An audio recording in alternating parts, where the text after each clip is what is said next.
This is the TechnoWizards Control Award submission. To start off, our robot uses machine learning to deliberately detect our team shipping element, or TSE. By using this software provided by FTC, we can save our team shipping element into a file which can then be used for our autonomous programs. As we start autonomous, we attach a servo to our webcam to move the camera instead of the entire robot itself, looking through each spot and running the case accordingly. For our movement in auto, we use a method known as encoder, which converts motor rotation into inches.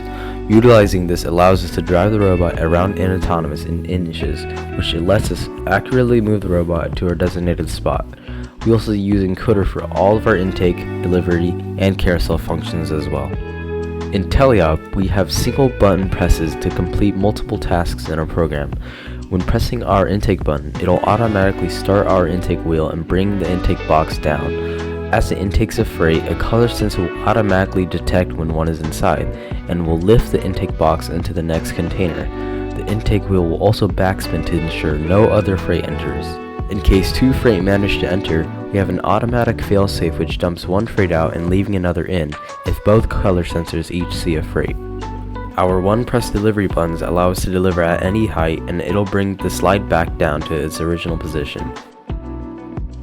For the shared hub, we automatically lift our intake wheel to shrink our robot in size, so we can legally deliver in the hub with no penalty. It's also important for us to have a touch sensor and magnetic sensor for our slide to ensure that the slide won't overextend and cause the string to snap. Finally, we use encoder for a carousel duck spinning, and with the press of a button, our grain wheel will spin the duck at a perfect speed and amount to fall out. With this, we no longer have to use a joystick to control our motor, and have a button to automatically do it for us. I hope you enjoyed this video. Please enjoy the rest of your day, and farewell.